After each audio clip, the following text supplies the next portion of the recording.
ভাই হোটেলে আপনি ওদিকে এই ঘুরে যান, এই হয়ে দেন, এই হয়ে দেন। না মা, আপনি মার চিন্তা ভুলে যান, তো ক্যামেরা চিন্তা করেন।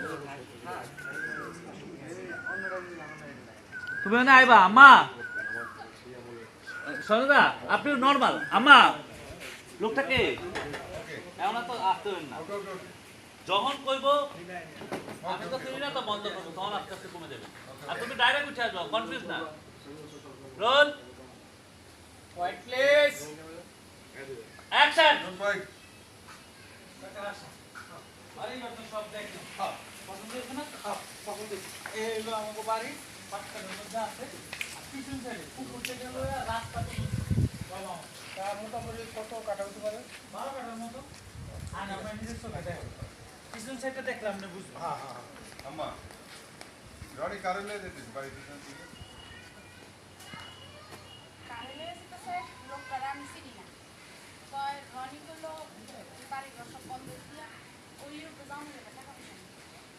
তুমি এটা কি পেতেছো বাড়ি করে বন্ধ দিব মানে আমি বড় ভাই আমি কিছু জানি না বাড়ি করে বন্ধ দিব কি করবো? তুই তো আর বিদেশে যাও না লেগে তোমার টাকা পয়সা কিছুই দিতে হবে। আম্মা মাত্র তো কয়টা দিন আগে সেটার বিয়ে হলো। আচ্ছা তোলা এতগুলো টাকা দিয়ে কোথা থেকে ম্যানেজ করছে আপনি কিছু জানেন? আর জানতেও চাইছেন কোনোদিন? দেখো বৌমা, তুমি আমাকে এই সব কথার মধ্যে তুমি কথা কইতে আইও না। আম্মা এগুলো কি করতেছে ও কথা কইতে যাবে নাকি ও বাড়ির বউ না ওর কথা বলার অধিকার আছে না কিন্তু তুমি আমার এটা কও রনি যে জমি জমা বন্ধক দিতে আছে তুমি আমারে কইলা না কেন তোরে কইয়া কি হইব? তোর করে কেউ এই জমিতে আমার হক নাই বৌমা, তোর হক এখানে আইলো কই থেকে? হ্যাঁ, তোর এখানে কোনো হক আছে? তুই হইছিস কি আমার সব খোলা?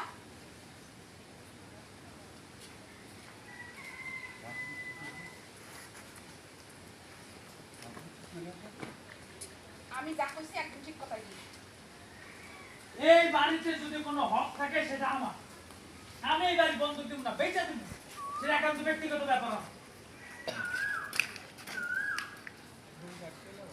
এইটুকু বোঝা ঠিক ছিল হ্যাঁ, আসা যাওয়া বলে সব ঠিকঠাক আছে। হ্যাঁ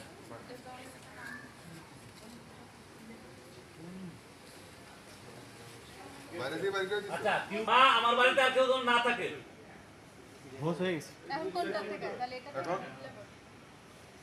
শুনে নাই ভাই আরে সরি আবার আমার বাড়িতে আমি বহুদিন ধরে লিল্লা বড়ি টানছি, মা আর টানতে পারবো না। আমার বাড়িতে যা তার কেউ না। বুঝানো মা, ও কি কইতেছে? ও যেটা কইতেছে একদম ঠিক কথাই কইতেছে। হ্যাঁ, বাবা তুই এখন আর ঝামেলা করিস না তো, বহুত ঝামেলা হয়েছে তোর দিকে, আর তুই তোর রাস্তা দেখ। এরপর আমি বলবো